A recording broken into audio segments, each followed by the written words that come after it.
मेरा आपकी कृपा से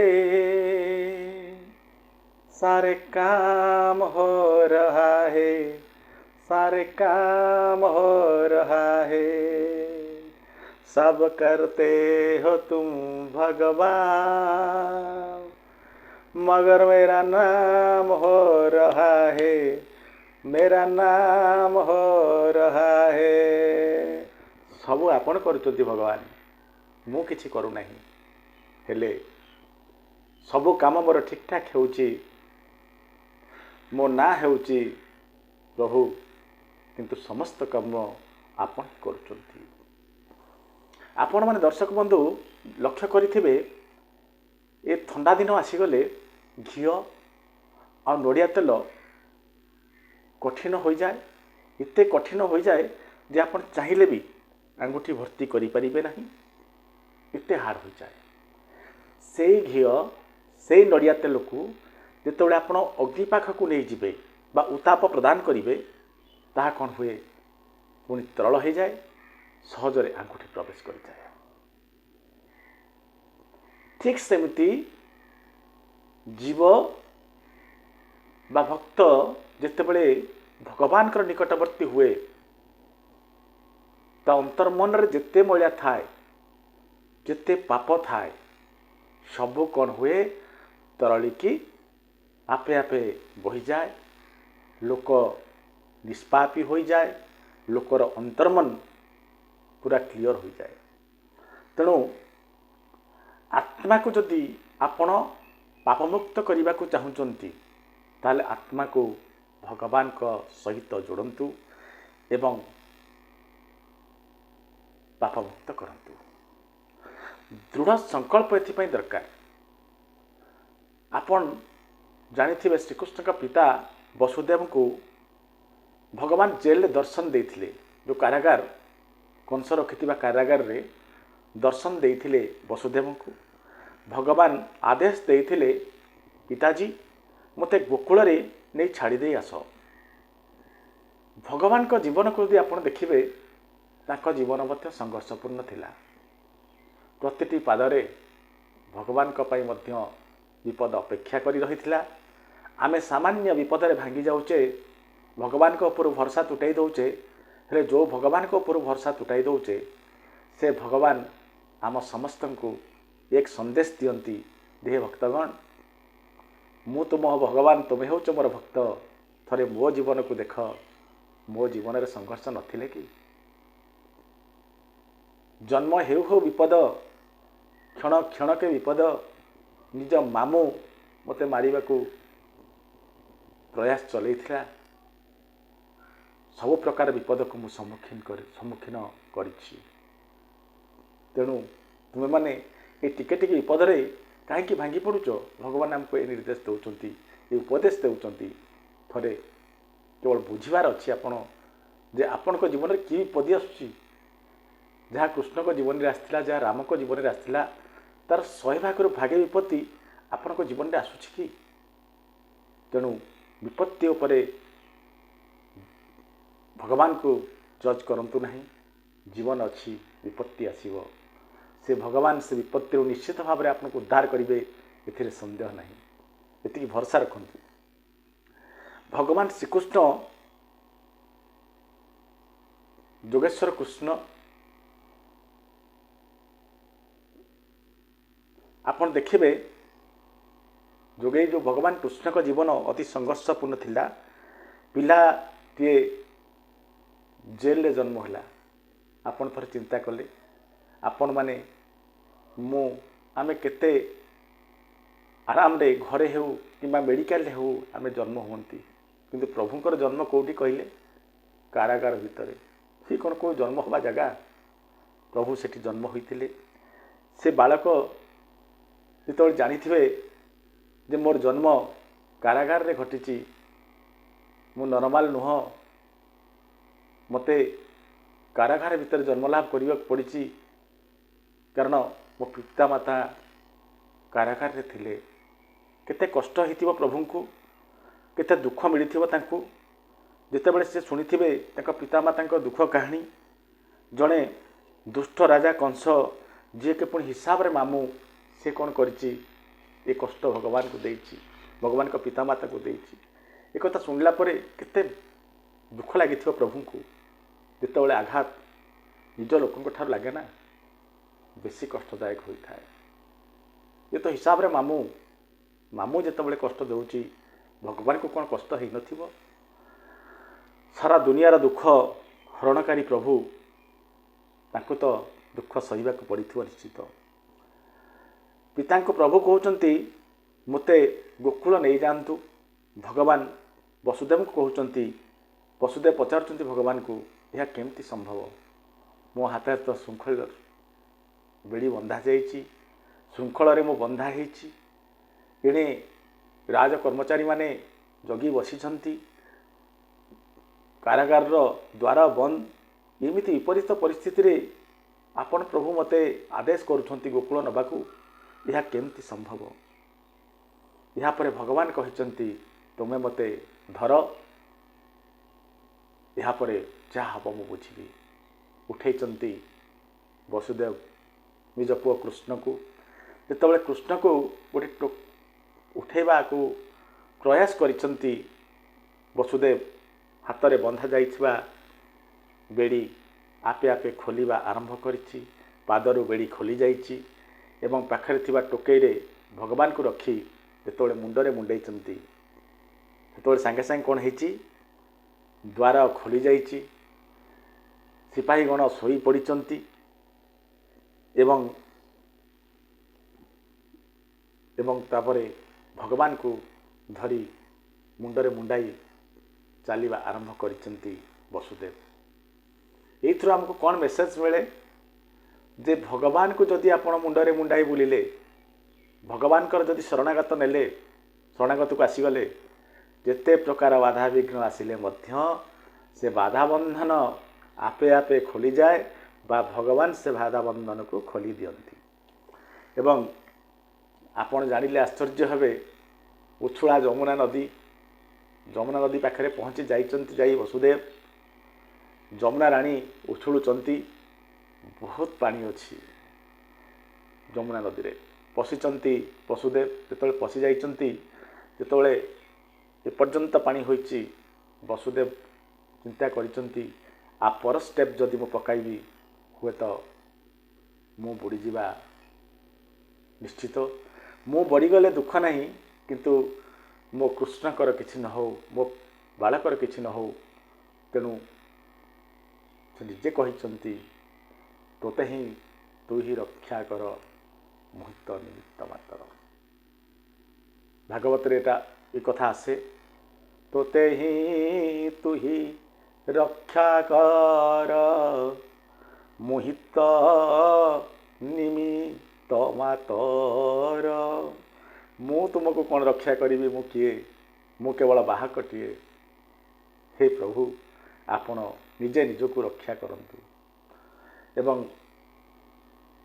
ये जो जमुना राणी उछुलुचंती तापर सुना जाए जमुना राणीकर उद्देश्य हेउची जे जेनतन प्रकारेण प्रभुंकर चरणार बिंद को स्पर्श करिबा प्रभु मोर जानी जाइचंती जमुना राणी एमती उछुलुचंती काहेकि जमुना राणी को उद्देश्य कौन प्रभु से टोकई भितर गोड़टी बाहर कर देइचंती जमुना राणी स्पर्श कर देइचंती एवं सांगे सांगे जमुना राणी रास्ता छाड़ी देइचंती वसुदेव को एवं जमुना आराम रे वसुदेव नहीं पहुँच जाइचंती क्या को कृष्ण को ये जो गोकुल रे पहुँचला बेल को मैंने देखो भगवान को लीला गोकुल जाउचंती गोकुल रे लोक माने कौन करती प्रायतः बाहर शुंती काले वसुदेव मते नहीं कि जीवे पिता मते नहीं कि जीवे लोक माने बाहर शोइथिबे नहीं जीवार दृश्य देखिबे सेइथिमे जेतोळे भगवान को नहीं बाहर चंती वसुदेव कारागार रु सेतिक बेले मुसळ धारारे वर्षा बसीची अर्थात जो लोक माने बाहर खटिया पकई होइबार शुंती से माने बाहर सोई परिबेनी बाध्य घर को जीवे अतः पिता तले मत नहीं कि जीवे कहीं देखिए केते लीला देखु भगवान कर जहा हो से ही गोकुल रे तले पहुँची जाइचंती नंदराज को घरे वसुदेव सेते बेले कौन हेची वसुदेव को भय भी लगुच किए देखिए प्रभु तो मते कहते यशोदा माँ पिला जन्म करें मत थोईदेव से पिला को नहीं चली आसो जा पहुँची जा पहुँचला बेलू सेठी लीलामय लीला यशोदा माँ को पिलाटे जन्म करचंती एवं अचेत हो पड़ती एवं जो मैंने यशोदा माँ दायित्व नवा कथा से माने आराम से शोचंती पथ सुगम कबाट खोला प्रभु जाइए वसुदेव कौन करचंती प्रभु को छाड़िचंती एवं जोगमाया को नहीं चली आसी दुख दुखी सी जी निजे निज मनर रास्तार चले वसुदेव सब पथ सुगम हो कहीं ना भगवान जो उपदेश देते भगवान जो रास्ता बतई से रास्तार वसुदेव चली मनीष जितेबले निज इच्छा चले जो कष्ट पाए आपण सब दुईटा रास्ता अच्छी गोटे रास्ता हूँ सत्यर रास्ता आ गोटे रास्ता हूँ असत्य रास्ता आपण जो काम भी करूँ सब बेले दो छके ठिया हे मन कहूब बाँ को जीवाकू विवेक कहूब डाहाण को जीवाई मन कहूब पाप करने विवेक कहूब यहाँ करना पाप बोली एमती परिस्थिति आपण समस्त को भोगवाकू बा सामना करने को पड़े गोटे ग्लास रे क्षीर अच्छी गोटे ग्लास रे मद अच्छी निष्पत्ति आपणकर आपण को निष्पत्ति नबाक पड़ो क्षीर खाई बलवान हेबे बा मद पी निज शरीर को जराजीर्ण करेंगे सबु जगार भगवान आपको छाड़ी अंतरात्मा बसी भगवान विवेक रूप से सब बेले आपन को कहती भल काम करने आपन जदि विवेक को दली मनर कथार चलिए निजर क्षति कले एवं कहले मो जीवन में विपत्ति कहीं ताहले कौन करवा जिते बड़े भी आप भूल करूँ विवेक रूपे अवस्थित थिबा आपन हृदय मंदिर रे भगवान आपन को विरोध करती मना करती नाई रे बाबा ए काम करना विपत्त अच्छी जिते आपण भगवान रूपे विवेक को दली दे विवेक तंटी चिपी आग को आगे जाती आपण विपद रे पड़े तो आउ किए विपद रे पड़ो तेणु आमे समस्ते कन्फ्यूज न होई विवेक कथा मानि नवा उचित कारण ये हूँ भगवान कर आवाज विवेक गोटे रास्ता उद्धार आड़ को विवेक रास्ता हूँ उद्धार आड़ को आउ मनर रास्ता मनर कथा यदि आप चलिए आपण निश्चय विपद को वरण करेंगे निश्चय आपण दुख पाइबे जितेबले आपण भगवान का शरण को जिबे भगवत प्रेमी हेबे सेतेबले आपण भल रहिबे सामयिक दुख आसीपारे किंतु से दुख परमानेंट नुह जहाँ वसुदेव गोकुल नहीं कृष्ण को पहुँचाई देले तेणे माँ यशोदा जोगमाया को जन्म दे था अचेत था माँ यशोदा वसुदेव श्रीकृष्ण को रखी जोगमाया को उठाई आनिले जोगमाया को आनी सारी पहुँचला परे कारागार रे पुणी बंधन रे बांधी गले वसुदेव ये गोटे सुंदर कथा मिले ने गोटे भल मेसेज आसे जे भगवान को जे पर्यंत धरी मुंडरे मुंडाई भगवान का सानिध्य जे पर्यंत पाई ताकरी कारण बंधन मुक्त होते जितेबले जोगमाया अर्थात माया को सांगे आणले माया संस्पर्श आसिले तापर बंधन युक्त हेले अर्थात भल विचार धारण कले आपणकर उन्नति हम जदि मोह माया पड़े आपण बंधन में बांधि हे ये मेसेज आमको मिले जहाँ हो यहाँ पर घटना समस्ते जानती सियाड़ को आम बेसी जीवा नहीं यहाँ पर जो प्रभु को मात्र 6 दिन होती पूतना लोके काबालग्नि राक्षसी रुधिराशन जीवा संज्ञा प्रहारये स्तनं दत्वा सदगतिम कंसर एक राक्षसी थिला से राक्षसी नाटी हूँ पूतना पूतना कंस कथार प्रेरित होई गोकुल रे कौन करिछि जिते नवजात शिशु अछंती सेमान को मारिबार प्रयास करिछि प्रभु मोर चिंता करुछंती ये पालिंक रे सोई सोई बाई जो झुलण रे सोई सोई जे रे पूतना राक्षसी तो आसुची ମୋ ସମବୟସ୍କ ପିଲାମାନଙ୍କୁ ମାରି ମାରି ଯାଉଛି। ଯେତେବେଳେ ମୁଁ ଟିକିଏ ବଡ଼ ହେଇଯିବି, ଠୁକୁର ଠୁକୁର ହେଇ ଚାଲିବି, ବାହାରକୁ ଯିବି, ମୁଁ ଖେଳିବି କାହା ସହିତ? ମୋର ତ ସବୁ ସାଙ୍ଗସାଥୀଙ୍କୁ ଏ ନଷ୍ଟ କରିଦେଇଯିବ। ପ୍ରତିଦିନ 5-7 ଛୁଆ ମରୁଛନ୍ତି। ଏମିତି ହେଲେ ତ ଯଦି ଏ ପ୍ରୋସେସ୍ ଚାଲୁ ରହେ, ଏକ ସମୟ ଆସିବ ବାଳକହୀନ ହୋଇଯିବ ଗୋକୁଳ। ତେଣୁ ପ୍ରଭୁ କ'ଣ କରିଛନ୍ତି? ଯୋଗମାୟାଙ୍କୁ ଡାକିଛନ୍ତି ଏବଂ ଯୋଗମାୟାଙ୍କୁ କହିଛନ୍ତି ଯେମିତି ହଉ ଆକର୍ଷିତ କରି ପୁତନାକୁ ମୋ ଆଡ଼କୁ ଆଣ। ଏବଂ ଯୋଗମାୟା ମଧ୍ୟ ପ୍ରଭୁଙ୍କ କଥା ମାନି ଆକର୍ଷିତ କରିଛନ୍ତି କାହାକୁ? ଏଇ ଯେଉଁ ପୁତନାକୁ। ପୁତନା କ'ଣ କରିଛି? ତ ରାକ୍ଷସୀ ହେଲେ ଖୁବ୍ ସୁନ୍ଦର ବେଶରେ ନିଜକୁ ସଜାଇ ରଖିଛି, ବହୁତ ସୁନ୍ଦର ରୂପ ଧାରଣ କରିଛି। ଏତେ ସୁନ୍ଦର ରୂପ ଧାରଣ କରିଛି ଦେଖିଲା ମାନେ ମନ ମୋହିଯିବ। ଏହାପରେ ସେ ଗୋଟେ ଭଲ ପ୍ରୋସେସ୍ ବି ଆଡପ୍ଟ କରିଛି। କେମିତି କ'ଣ ପ୍ରୋସେସ୍? ନା ମାରିବି ତ ମାରିବି, ବାତ୍ସଲ୍ୟର ନାଟକ କରି ମାରିବି। ପିଲାଙ୍କୁ ଆଣିବି, ସ୍ତନରେ ବିଷ ରଖିଛି।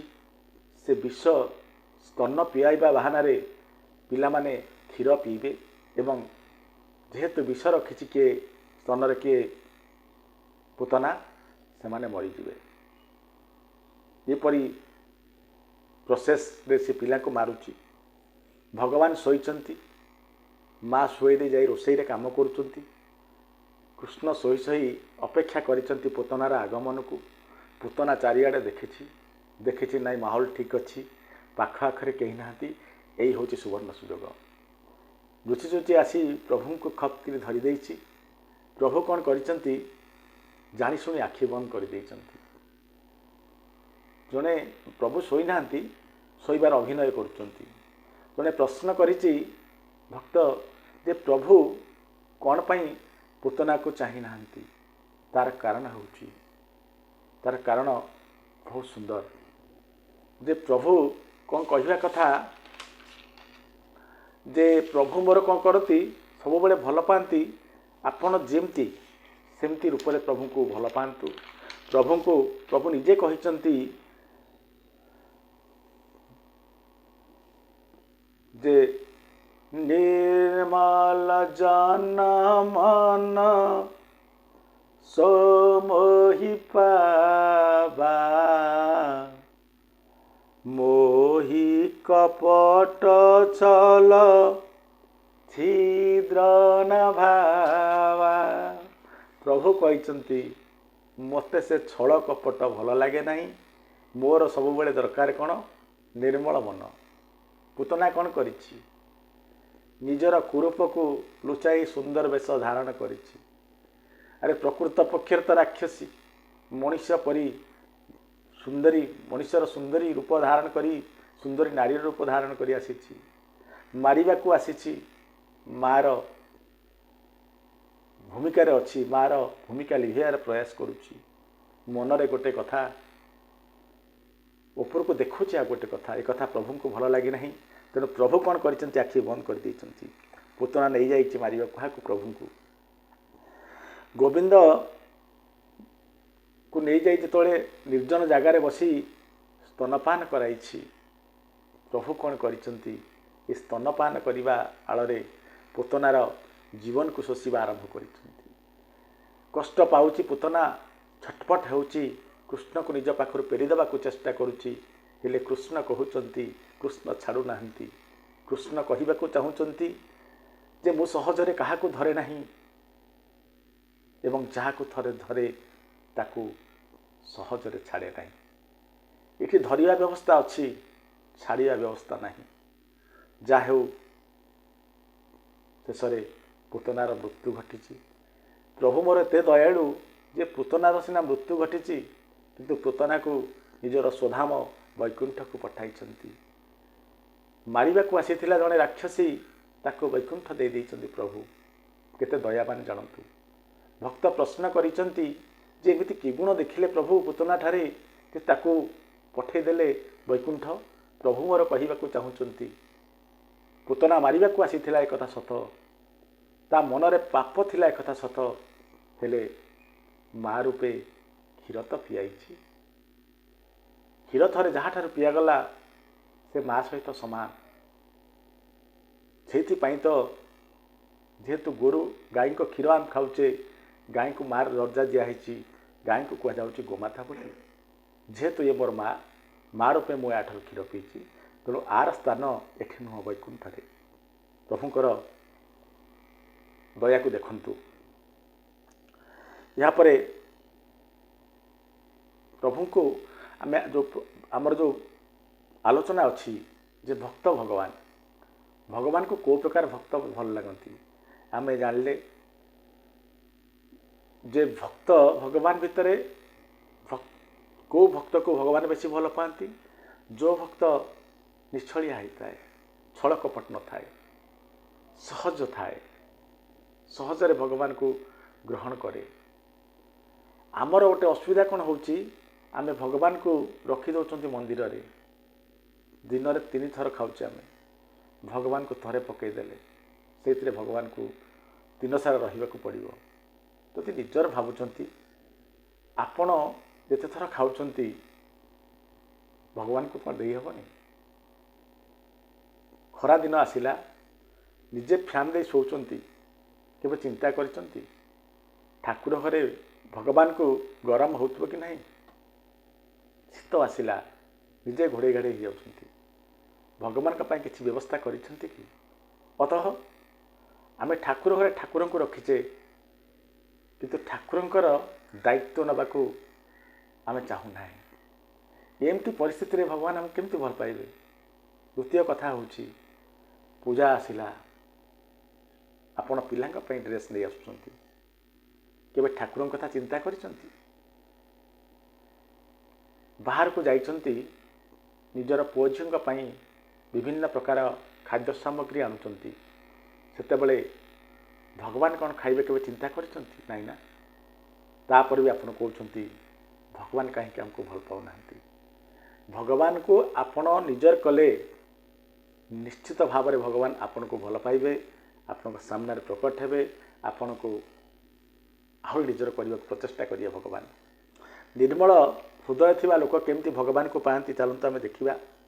2ଟି ଗପ ମୁଁ କହିବି, ଗପ ନୁହେଁ ସତ।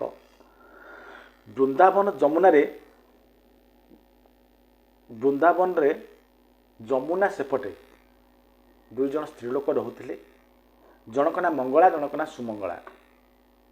ସେମାନେ ମୁଣ୍ଡରେ ମୁଣ୍ଡାଇ ଟୋକେଇରେ ପରିବା ଧରି ମୁଣ୍ଡରେ ମୁଣ୍ଡାଇ ସେପଟୁ ଏପଟକୁ ଆସୁଥିଲେ ଯମୁନା ନଦୀ ପାରି ହେଇକି, ଏବଂ ସାଙ୍ଗେ ରୁଟି ଆଚାର ନେଇ ଆସୁଥିଲେ। ଭଡ଼ା ଦେଇ ନୌକାରେ ଆସନ୍ତି।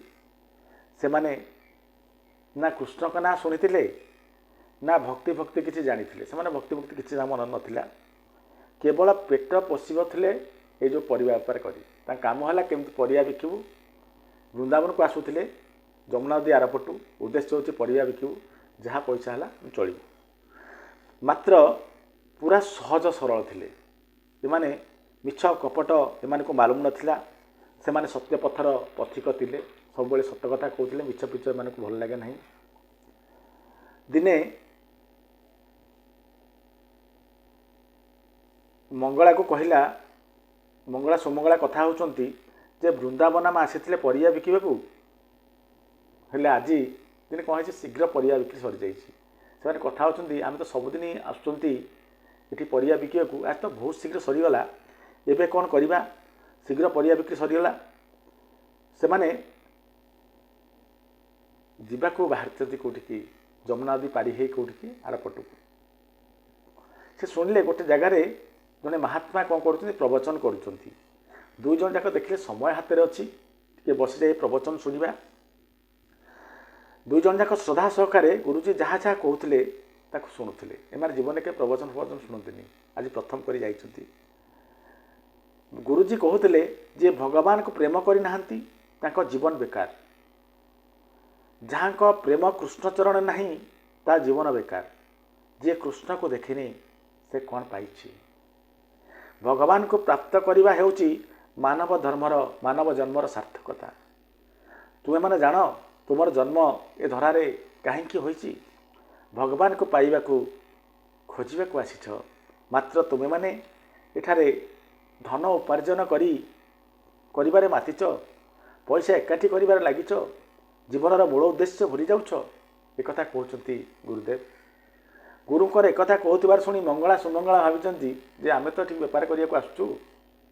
गुरुदेव आमको एक कहते उभय कथा होती मंगला सुमंगला जे आम जीवन ता माने बेकार, आम तो आज जाए कृष्ण को पाइने, कृष्ण चरण रे आम हृदय लगिना। मंगला कहला सुमंगला को जे शुणु तो भगवान कृष्ण को चरण रे जार प्रेम नहीं ता जीवन बेकार। सुमंगला कहला मंगला ता अर्थ कौन, आम जीवन बेकार हो। मंगला कहला से पर तो लगुच। दुई जन जाक कथा चली उठी चलीगले बाट सारा यही चर्चा कृष्ण दर्शन कथा, केमिति आम कृष्ण दर्शन करिपरिबा, कृष्ण को देखा चाहिए देखा केमिति, भगवान को केमिति पाइबा, कौन कले भगवान मिले। इमान तो सहज लोक। हठात तांक भितर मंगला कहला सुमंगला मुझे जानी भगवान सन्त लोकों सहित पाखे था, साधु लोकों पाखे भगवान था। साधु लोक जदि आम जड़े पाते साधु आमको भगवान का पाखे पहुँचे दिखते। या भाव कथा होती ए समय रुटी आउ आचार लगे खाऊँ कौट जमुना कूल डंगा आसिले पारि हो जावा। ये खाइबा भितर देखुं जड़े साधु आसी पहुँचती। साधु झूला पकईचंती एवं कमंडल धरिचंती। ये झूला कमंडल को ये जमुना नदी कूल रखी साधु जनक को जंगल आड़े जाइचंती शौचादि काम करने। ये मंगला सुमंगला देखिले जे साधु चलीगले जंगल को।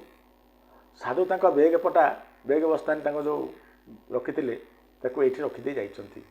कमंडल भी एठी अच्छी, साधु सांगरे किछि नेकी जाई नांती। अर्थात यही जगह जदि आम खोजा निश्चित भाव में आम भगवान को पाइबा। कौन कर अधा खिया रही से जो रुटी आचार खाइबा छाड़ी ये मंगला सुमंगला आसी पहुँच जाई से जो बाबाजी से जो साधुंकर कमंडल को ढाली, कमंडल पानी ढाल ढाली ना कि भगवान पाइले। तांकर खोली झोला को खोली आड़े उड़े सब खोजती किसी पाई ना। चंदन पेटी पाई, सिंदूर पाई, अरे भगवान कहाँती, भगवान तक पाखे नहांती। एमती खोजु खोजु गोटे स्टील डबाटे पाई जाइछंती। से स्टील डबा को एतले खोली देइछंती से देखिछंती लड्डू गोपाल मूर्तिटे पाइछंती।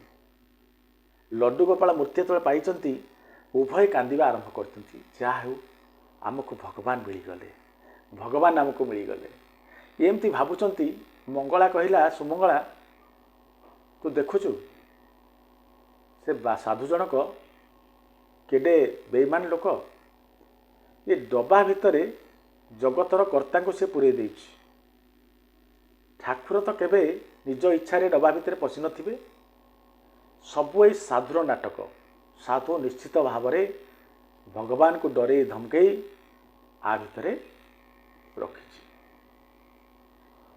सुमंगला कहूची तू सेती कथा कहूचु, देखुनु ठाकुर को गोड़ केमती बंका। आपन देखिथिबे लड्डू गोपाल मूर्तिकर गोड़ टिके बंकईकी रखि थांती। सुमंगला को देखुनु ये गोड़ को मध्य बंका कर देइछि से बाबाजी से साधु। बिचारा केते कष्ट पाउथिबे प्रभु। ती जणा कोन करछन मूर्ति को नेइछंती, बसिछंती, मूर्ति को घसामोड़ा करिछंती एवं कहिछंती हे प्रभु हे भगवान आपण बहुत कष्ट पाइले। आपण से बाबाजी को डरंतुनी, से साधु को डरंतुनी। आमे दुई जन जाक अच्छु, सी आपन किछि करि परिबो नै। आपण गोड़ टिके सीधा करंतु, आमे मालिश करूछु, गोड़ सीधा करंतु। आपण जानिले आश्चर्य हेबे एमानकर भक्ति रे प्रीत होई प्रभु कोन करिसंती गोड़ को सीधा कर देइसंती। उभयकर आनंद कहिले न सरे। जा हेउ से बाबाजी साधु गोड़ को छोटा कर देइतला प्रभुंकर, आमे गोड़ सीधा करदेलु। या परे प्रभु कोन करी धरिचंती एवं आनी रुटी आउ आचार जहाँ छाड़ी खुआइचंती। प्रभु भी मूर्तिमंत हेले मध्य खाइचंती। यही समय कौन है प्रभु को पूरा ठिया कर देइचंती। कोठी से जगार जो बाली थिला से बाली पर ठिया होइचंती लड्डू गोपाल महाराज। गोड़ सीधा हो जाइए। यही समय से बाबाजी सियाड़ आसिचंती। बाबाजी को देखी ये मंगला सुमंगला कौन कर दौड़ा आरंभ कर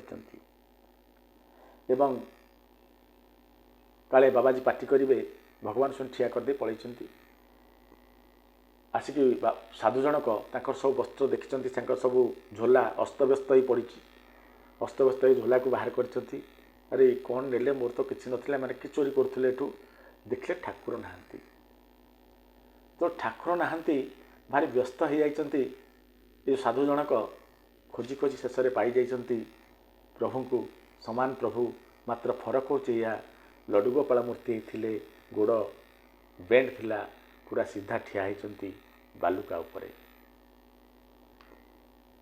जानी जाइछंती साधु जे ये कर्म जे करिछंती प्रभु को गोड़ को जे सीधा करे देइछंती से साधारण भक्त नुह प्रभु को छाड़ी डाक छाड़ी क्या मंगला सुमंगला को रही जाओ मुझे तुम चरणामृत नवाक चाहूँगी से माने भावुंट साधु आमको धइले मारे से दौड़ा आरंभ कर बहुत साधु जो एत दिन धरी प्रभु मु आपण को झोलार धरी बोलिली मु आपण को प्रेम करि पारली नाही एमानक परि सेतिपई प्रभु मु आपण को सानिध्य पाइली नाही आपण को आशीर्वाद पाइली नाही किंतु एमाने अल्प समय व्यवधान भितर प्रभु कि प्रेम कले कि भल पाइया पाइले आपण को आपण ताक पई गोड़ सीधा करदेले खाली सेतिक नुह ताकर अईठार उठी एवं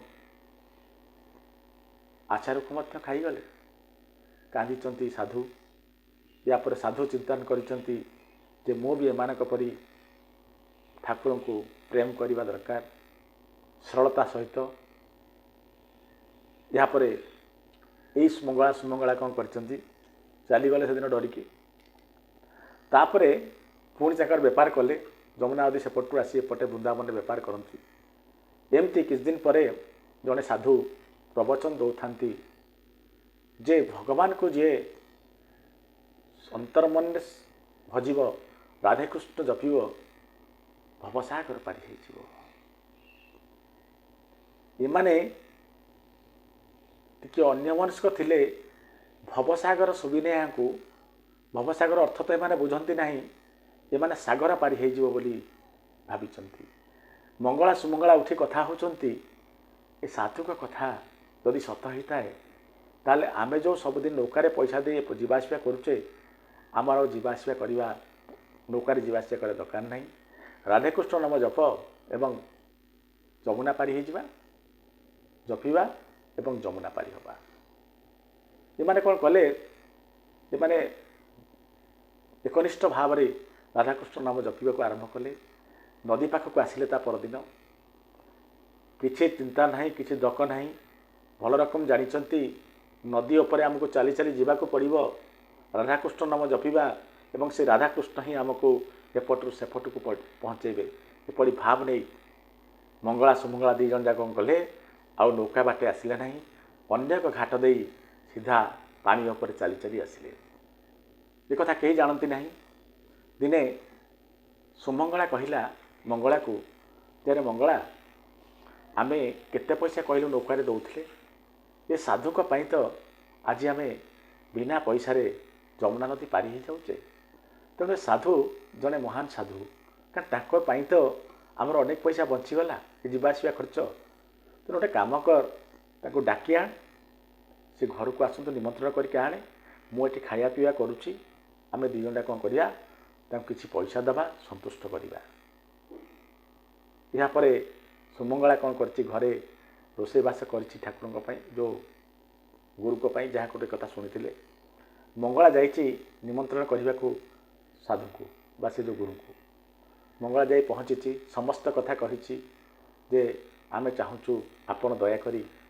आम घर को आसतु आमे आपण को भोजनादि दे दान दक्षिणा किसी देव साधु भाई एमाने होचंती व्यवसायी परिया बेपार करती भल पैसा देवे ठीक अच्छे साधु कहते मुझे साधु को सांगरे धरी मंगला आसी पहुँची कौटी जमुना नदी कूल जमुना नदी उछुलुची साधु कहते तुम्हें तो किसी डंगा रखी ना कौन पारि हवा मंगला कही आमे तो सबुदिन एमती पारि होचु साधु भाविଛନ୍ତି बोधे एमाने एठिका लोक यही घाटरे बोधे कम पानी अच्छी से मंगला एमतिया कथा कहूँ। यापर मंगला निजे कौन करिछि इे हरे कृष्ण कहूँ, राधे कृष्ण कहूँ, पाद पकई जमुना नदी में ठिया जमुना नदी उपर पानी उपर ठिया। साधु भावुंट बोधे एठी कम पानी कि पथरटी अच्छी जो मंगला ठिया हो पारी कहा जल उपर। साधु एवं साधु का मन को आसी बोध ए बाटे कम पानी। साधु कौन कर मंगला कथार जितेबले प्रथम पाद पकई साधु को छातीए पानी हो जाइए। साधु कहते मु तो पूरा एठी जदि छातीए पानी होची आ पर स्टेप जदि पकाइबी पूरा बुड़ीजी। ये मंगला मत उठा उठा मंगला धरी हाथ को ठाकुर गुरुंकर एवं मंगला कौन कर सीधा पानी रे चली चली जाऊँगी। पानी रे चली चली जाऊँगी साधु को हाथ को धरी साधु पहरला परी जाउछंती पहरुना किंतु भिड़ी भिड़ी नौची किए मंगला।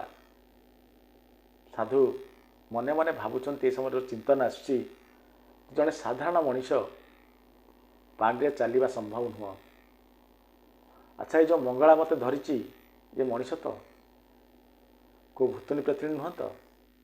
साधु को डर लगी। साधु चित्कार करचंती तू मत छाड़ीदे तू मत छाड़ीदे तू मोर दरकार नहीं जीवा मु मले मरी मत छाड़दे मो हाथ को धरना तू मनीष नुह तू प्रेत भूत एमती कहते। मंगला कहूँ गुरुदेव आपण को जदि मुझे छाड़देवी आपण को जीवन चलीज अकात कात पानी एठी थी। साधु पचारि ये धरा भितर धरी भितर जे तुआरे मनीष ना भूत प्रेत। मंगला कही गुरुदेव मु हेउची जने साधारण मनीष जहाँ को भक्ति भगवान किछि जଣା नथिला। आपण हेउचंती आम गुरु मु आउ सुमंगला को धर्म मार्ग रे परिचालित करथिया गुरु हेउचंती आपण। एठी गुरु पचारिचंती इयाडे छाटीपिटी होउचंती छाड़दे बोली तेने प्रश्न करिचंती जदि तू मनीष ताहले ए जमुना नदी रे चालुछु केमती।